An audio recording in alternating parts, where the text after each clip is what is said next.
Bigfoot was spotted off the Hood River Freeway. Well, yes, we're finally getting to that story after 3 days. Many starts and stops. And then we look at probably one of my newest favorite alien stories that I've come across. What happens when a man wakes up surrounded by beautiful, naked alien women? The answer may surprise you today on Dead Rabbit Radio.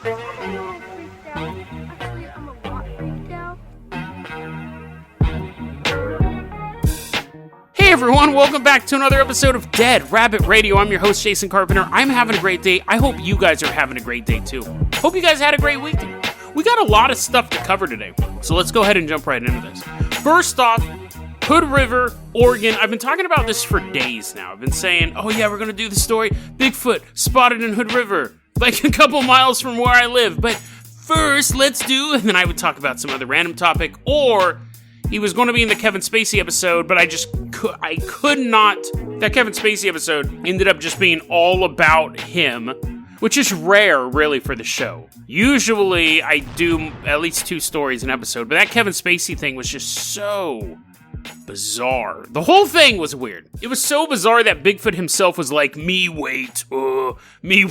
curious too about all deaths associated with him. He's reading a magazine. We're going to get to it right now, though. So, Veronica, friend of the show, Veronica, emails me the other day, text messages me, if I got to be specific.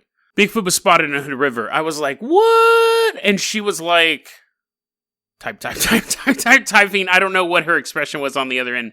But she sent me a link, which was a link to an app, to a news app that I had to download just to read the story. Very, very suspicious. So I downloaded the app.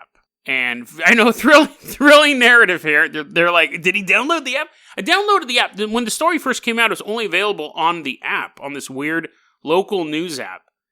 And then it started to filter out into the wider web. And I found a couple links that you can actually go to without downloading some Russian app onto your phone. Right now, there's a bunch of guys on their way to cut my fingers off on some internet red room camera because I downloaded the app. But before that happens, let's talk about this. November 30th, 2019. Oh, and thanks, Veronica, for sending the story. November 30th, 2019. There's this dude driving down I-84 at night, and he sees something big standing on the side of the road. Just standing there. Menacingly tall. Shrouded in darkness. That's a zombie. That's a zombie noise. He didn't hear any noise. He was listening to NPR or something that people in Oregon listen to. He couldn't hear what it was saying, but he saw a giant monster standing on the side of the road. You don't really need to hear what they're saying. They're making monster noises. He calls up the Oregon State Police, and he says, I saw Bigfoot. The dispatch goes through, and of course they were like, is it a bear? And he's like, no, it's bigger than a bear. Way bigger than a bear. It was like dwarfing the guardrail. And the dispatcher who gets the call goes, you know what? There's an ODOT camera there. I can actually verify this. Turns to their little computer all nerdy like, typing in coordinates to the satellite view, zooming in. Sees the ODOT camera, which I guess I should tell you guys, for people who aren't, you're like, what the hell's an ODOT camera? Oregon Department of Transportation. They're the cameras on the side of the freeway. They pull it up, nighttime photo of the time when the guy saw the thing, reported in the Bigfoot. There is a giant shape standing on the side of the road. Gentlemen, we caught him. Photo of Bigfoot in Hood River. Now, like I said, this was originally on the Russian spy app, and then I found it actually on the surface web, and I put some links in the show notes below. You can check out the photo yourself. And I wanted to do this story, and I put it off because Kevin Spacey became a big old weirdo. And then I said, you know what? I'm going to check it out a little bit more. And somebody, I don't know why I didn't think of this, somebody on Facebook, no one, I'll just give her first name so I don't want to be accused of doxing her. Shelby, Facebook user Shelby. The photo, though, is on the show notes. She goes, wait, this is interesting. Let's see what this looks like during the daytime. So in the mid-December is when the story started to break, and it wasn't until a couple weeks later someone goes, wait a second, if there's an ODOT camera there, we can easily see that same position during the day when the sun's up. It's a big old bush. It's a big old bush.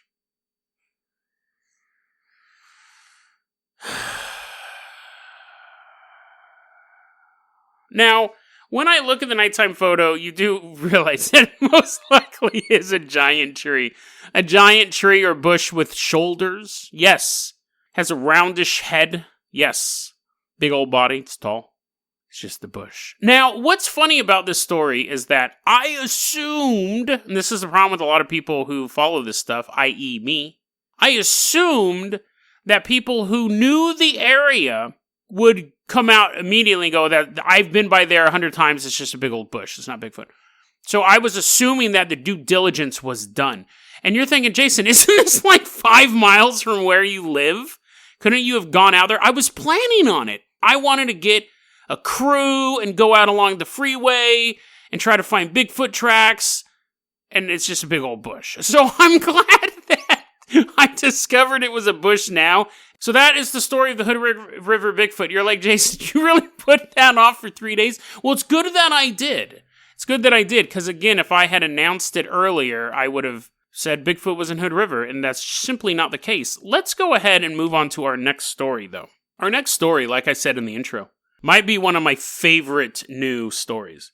So let's hop on board the Carpenter Copter. We're going to leave behind Hood River. You see me as I'm flying over the interstate, just a single tear dropping off my face. Every time I see a bush, I'm like, no. Is it? No. And you're like, Jason, quit flying over hedge mazes. I was like, he's everywhere. Bigfoot is invading Hood River. We're flying away. We're leaving Hood River. We're going to Australia, the land down under. And in Australia, we're going to meet Peter Khoury and his wife, Vivian. The year is 1988. It's February. Now, we're not going to be around for a lot of this stuff. We're going to have to put on our cloaking caps that I just invented, our cloaking cloaks, because there's going to be some weird stuff going on. We don't want to interfere with the order of things. So I'm standing there, you're standing there, we're both invisible. Peter's hanging out with his wife, and you're like, Jason, how weird is this story going to get? It's going to get weird. That's why we're invisible. They see off in the distance lights in the sky. They see some lights in the sky. It's February 1988. Big deal. Everyone sees UFOs. Lights in the sky is not a big thing. July 12th, 1988. Peter wakes up in the middle of the night. And you're like, Jason, why were we cloaked in a dark room watching him sleep for the past 2 hours until he woke up? And I go, well, first off, I have a fetish for this, but secondly, because of this. And that is when we see 3 or 4, there's difference on the accounts, but we'll just say 3. 3 little dudes show up on the side of the bed. Little people. You're like, okay, now it's getting freaky. These 3 little guys, they're wearing cloaks. They're walking along on the side of his bed in the dark. Moonlight cutting through the curtain. He's paralyzed. What are these dwarves doing in my house? Why are they wearing cloaks? Why do I hear the sound of a man enjoying his fetish? Yet there's nothing there. It's completely invisible in the corner of the room. The creatures move closer and closer to Peter. And then one of them tells him telepathically, tells Peter, don't be afraid. It'll just be like last time.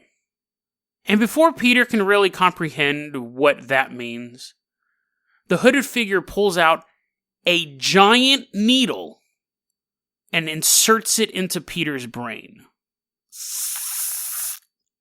Peter passes out. Obviously, most people I think would. Peter wakes up a time later. He runs. Then the story gets weird. You're like, Jason, that part's weird. But then that part's weird. But then he jumps up out of bed. He wakes up a couple minutes later or something like that. And he jumps out of bed, and his brother's sleeping in the living room. And he's like, "Whoa, dude, you won't believe what just happened." There's this weird interchange that goes on that I just kind of dismissed out of hand because. One, why is the brother in the other room? You're like, Jason, the brothers sleep in other rooms. Midgets don't poke you in the brain. You're getting hung up on the wrong part of the story to debunk it. But I thought it was weird. He jumps up. The first thing I would do, okay, if I was sleeping in bed and a bunch of little people showed up around my apartment and started sticking stuff in my brain, and then I woke up, okay, I would immediately go, that was a horrible dream. But let's say that I thought it was totally real. I wouldn't jump out of bed and leave my wife there to go tell my brother that somebody just stabbed me in the head. Who knows if they're going to come back and start stabbing her in the head? But anyways, he jumps up. There was some lost time. He's like, oh man, you won't believe that. And the wife ends up checking his head, and he has a little puncture wound in his brain. Now, okay, so let's examine everything. This isn't the weird part of the story either. And the brother sleeping in the next room is not the weird part either. But let's take a look at this. He wakes up. He gets stabbed in the brain. There's been a lot of stories of people like going like, oh yeah, I got shot with a beam of light, and then when I woke up, I had like a hard implant in my arm, and I went to the doctor. They're never able to identify it, blah, blah, blah, blah, blah. Very rarely is their brain penetrated with a piece of steel. There is physical evidence of it the next day. She sees like a little bloody mark on his head, and he doesn't immediately go to the ER and say, this is going to sound crazy, but 3 dwarves stabbed me in the brain last night. Like, where's the medical records of that? Because if I had a dream that somebody shot a beam of light on my arm, I wouldn't even think twice about going to the hospital. If I woke up and there was a little lump under my arm, I'd probably deal with it for a couple days, but the next time I was at the doctor, I would probably mention it, being like, hey, before I go, just want to let you know, I think extraterrestrials put this in my arm. But if I got stabbed in the head, and my wife could verify it looked like I got stabbed in the head, you would go to the hospital that day, right? Like, that is a little ridiculous that, as far as any of the narratives I read, he just went about it. He went about his day. But again, we're not even close to the weird part yet. I should say now, I don't know if I said this in the intro, but I want to tell you now, this story is supposedly true. It was a very well-documented UFO alien encounter back in the 80s, early 90s, and it is detailed in a book called The Hair of the Alien. So I want you to keep waiting for the hair to show up, because it does show up. July 23rd, 1992. We're jumping to that year. And this, like I said, this is detailed in the book, The Hair of the Alien. Now, I have not read the book. I read articles about the book. I read reviews about the book. And there is only one one-star review about the book. From somebody named Paranoid Reviews, which I'm thinking they're probably into this type of stuff. But they were debunking the book in the review. And they revealed some information about the beginning of the story, and I will reveal that now as well, because it's very important. But as I'm reading the articles about this, July 23rd, 1992, Peter is at home. He got injured at work, and he was on pain pills at the point of this story. Now, when I read that, I go, oh, I don't know what's coming. I'm just reading this article. I don't know where this article is going to end up. But when it says he's at home with a work injury and he was on pain pills, I thought immediately, oh, this could be some sort of hallucination. Not like he's taking acid-induced pain pills. But if you take too many pain pills, you can get groggy, you can start to fall asleep, you can have waking dreams, stuff like that. So when I read that he was home with a work injury and he was taking pain pills, I immediately started to get a little skeptical about what was going to come. Paranoid Reviews, the person who gave this review on Amazon, which is linked in the show notes, says the reason why, and I can't prove this, I mean, this might be alleged, the guy could have been a troll, a review account, but according to Paranoid Reviews, who read the book and showed the pages that these passages are on, that's what makes me think it's a little more credible, says, in the book it details Peter's injury. So all the articles I read was just like, oh, he was at home with a work injury. The work injury was him apparently getting hit with a shovel several times in the head. So I don't know if he's working at Acme and Bugs Bunny showed up that day. He's the general manager. He's like, we got to test out these shovels. But apparently he took one, if not more, shovel blows to the head. That, I understand why they did not put that in the articles talking about this, because that makes you even more skeptical. So he gets in the head with a shovel. The shovel is the perfect shape of his face. Foreman sends him home. He leaves Toontown, he goes home, he gets a prescription, he starts taking a bunch of pain pills, which apparently also Paranoid Reviews says in the book that Peter himself says it was a lot of pain pills. So, just setting that up. If you're a skeptic, you're going to go, the rest of this story is completely null and void. You have a guy who suffered comical head injuries, and he's on a bunch of pain pills. Let's keep going, though. He wakes up. Apparently he doesn't breathe when he sleeps. Every time he wakes up. And we're standing there in this bedroom. We're still invisible. And we see him wake up. And sitting on the bed are two gorgeous, beautiful naked women. One of them is a tall Asian chick, long brown hair, chiseled features. And then on the other side of the bed sits a beautiful 6-foot-tall blonde woman.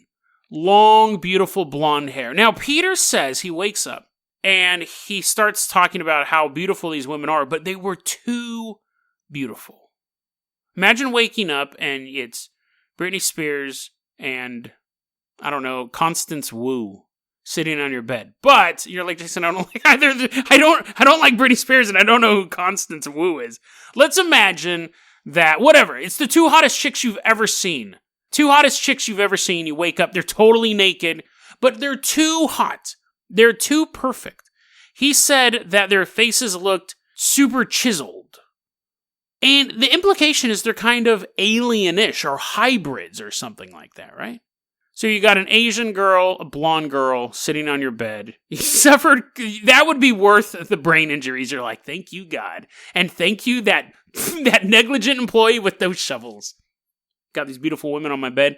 His wife's at work, by the way. I guess I should say that too. So his wife's at work, wakes up, there's two naked women on his bed. Now, I know what I would do in this circumstance, but he is scared. He doesn't want to do anything, but the blonde reaches and grabs the back of his head. Now, I think this part of the story might be made up, not in the fact that I don't believe that a bunch of naked aliens showed up in his house, but I'm sure this is the version he told his wife. He's like, no, I was not going to make out with these two impossibly beautiful women. They made me.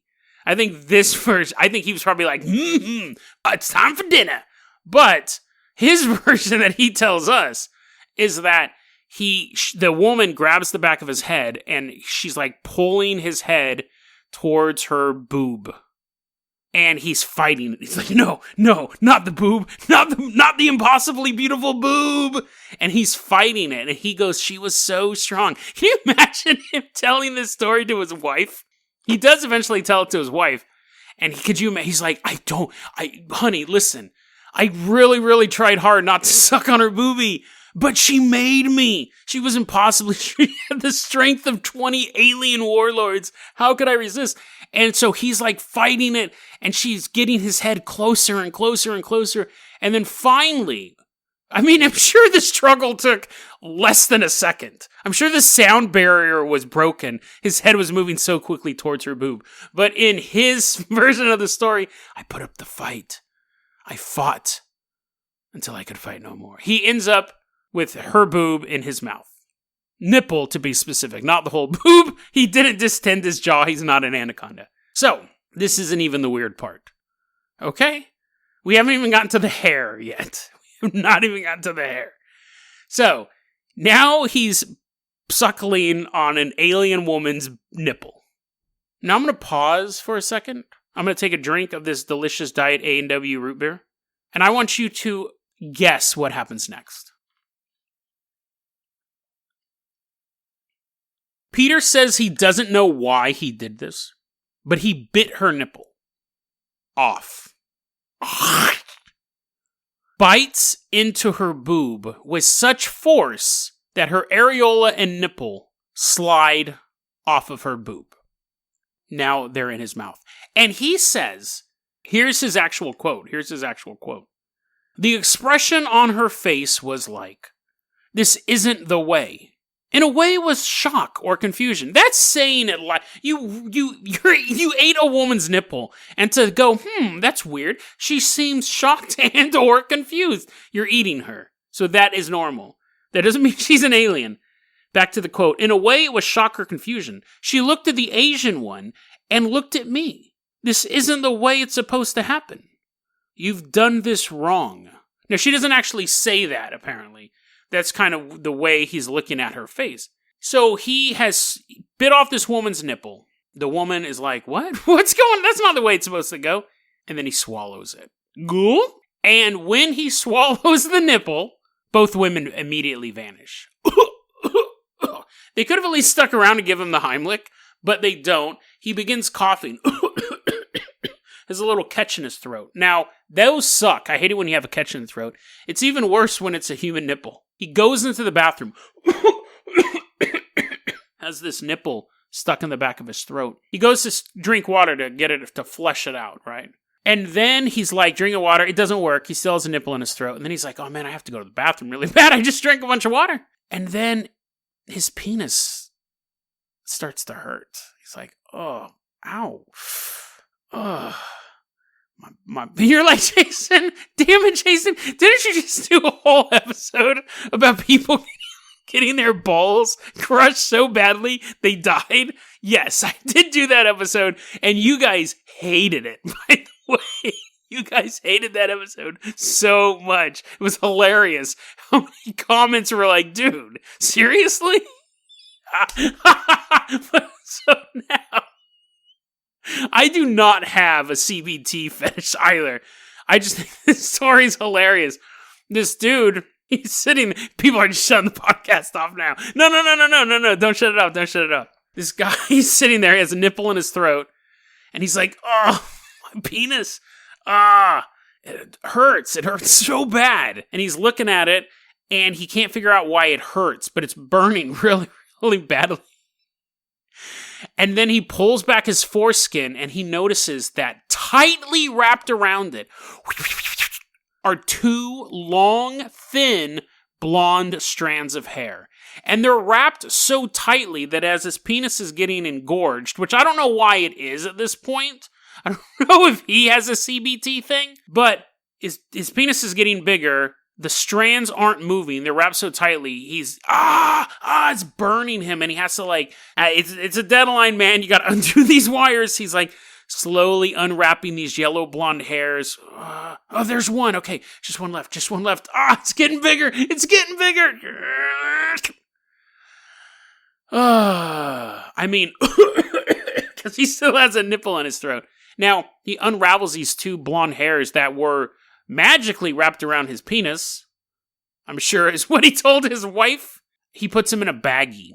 Now, you're like, Jason, that's the dumbest. That's the dumbest UFO story. This guy obviously made this stuff up.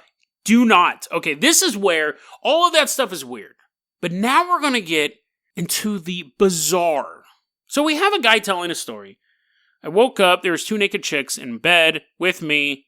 I went, yes! I mean, no, I'm married! And they made me suck on one of their nipples, and I panicked and bit it and swallowed it. And the wife's like, oh my god, just tell me you're having an affair. This is way worse. And he's like, no. And then I went to go get the nipple out of my throat by drinking some water. And then my penis started to hurt, and I looked down, and there was two blonde alien hairs wrapped so tightly around my penis that as it got bigger, it was like cutting off circulation. At this point, the wife's like, why are you getting turned on? Oh, no. I wasn't getting turned on. It was alien magic. But I unwrapped the hairs. I put them in a bag. That's okay. To be fair, that story could be 100% made up. It definitely sounds fanciful. We're going to start getting into some stuff because they test the hair. This is where the story gets bizarre. He ends up starting like a UFO group in Sydney in like 1992. Because back then, when I was a kid, like, if you were abducted, there's no internet. It's not like you're getting abducted. You're like, no, let me email my friends and tell them where I'm at. You weren't able to connect with other abductees or other people. It was really hard for people who were into paranormal conspiracy stuff to really contact each other. They had, like, mailing groups and stuff like that. If you didn't know people in town, though, you were kind of boned. He ends up starting a UFO abductee type thing in Sydney. He ends up meeting a big UFO researcher. His name's Bill Chalker. Bill Chalker is the one who actually wrote the book, Hair of the Alien. Bill Chalker has this weird thing called like the Invisible College, which isn't Hogwarts or anything cool like that. Apparently, I think he just has contacts with research groups that don't want to be associated with his work because, you know, they're legitimate scientists who have an interest in the paranormal. It seemed to be something like that. Back in 1993... Bill Chalker finds out about this story and says, do you still have the hair? And Peter goes, I do. I still have the hair. It's in this little baggie.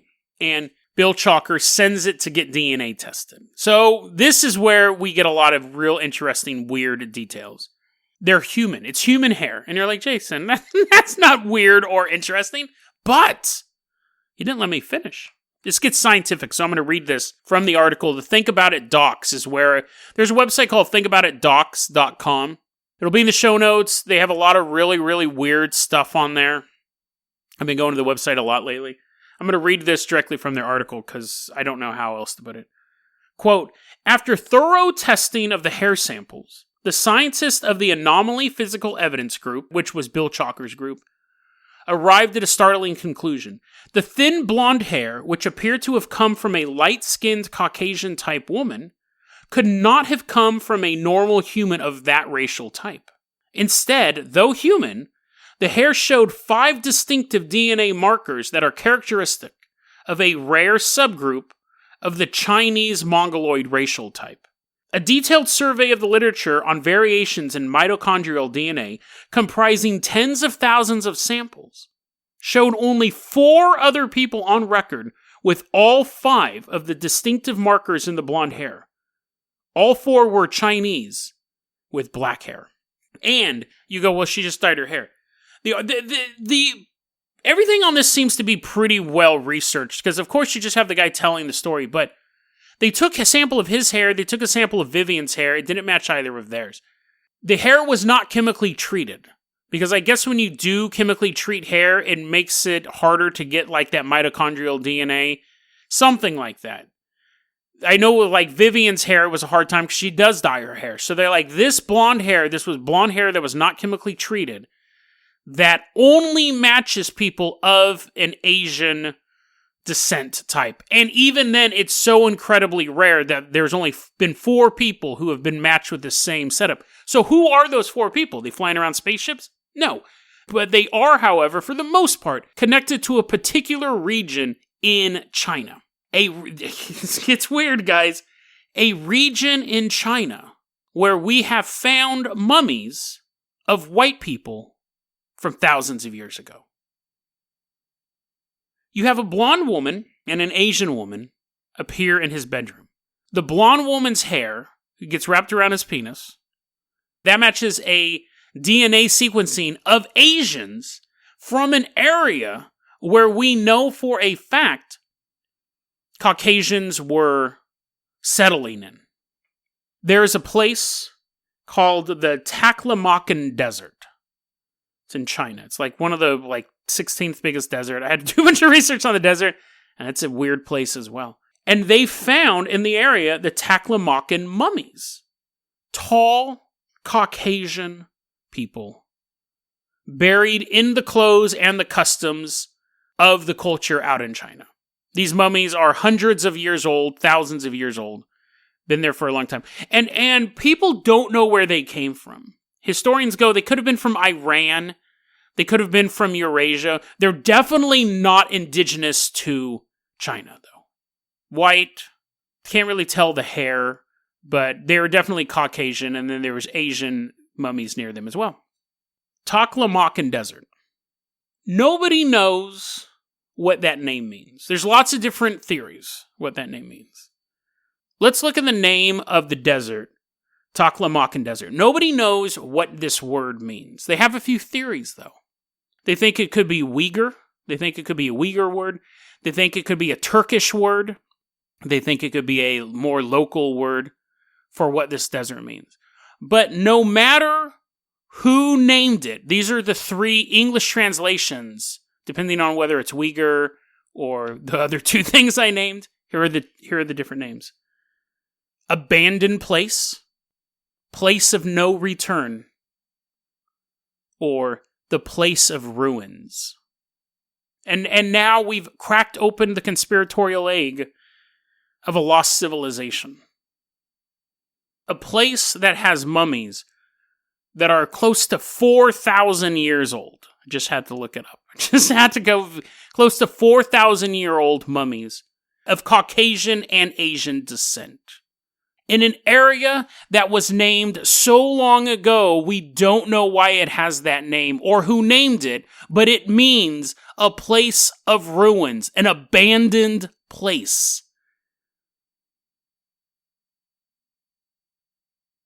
a hyper-advanced civilization once existed there that left or was run out or went somewhere not of this earth, leaving behind only a few mummies and a vast wasteland covering their tracks. A man is visited by two beautiful naked women and comes away with a piece of physical evidence. That is human hair, case closed, right? But when that human hair connects a Caucasian woman to a unknown group of people on the outskirts of a brutal desert named the Place of Ruins, you have to think, is there something more to the story than a man who took a shovel to the head, took some painkillers, and had a trippy dream? It's one thing to make up a story and have people believe it. It's harder to come away with physical evidence of a hoax. But when that physical evidence matches 4 people's DNA from a particular region in China that is known to have Caucasians in it, that's hard to hoax. Is there something under the desert? Are those mummies a remnant of a lost civilization? Does the Place of Ruins hold secrets far beyond human understanding? Who knows? But it's possible that all this talk of Atlantis, all this talk of Lemuria, the best proof we may have of a lost, advanced civilization existing on Earth was found wrapped around a man's penis. DeadRabbitRadio@gmail.com is going to be our email address. You can also hit us up at Facebook.com/DeadRabbitRadio. Twitter is @DeadRabbitRadio. Dead Rabbit Radio is the daily paranormal conspiracy and true crime podcast. You don't have to listen to it every day, but I'm glad you listened to it today. Have a great one, guys.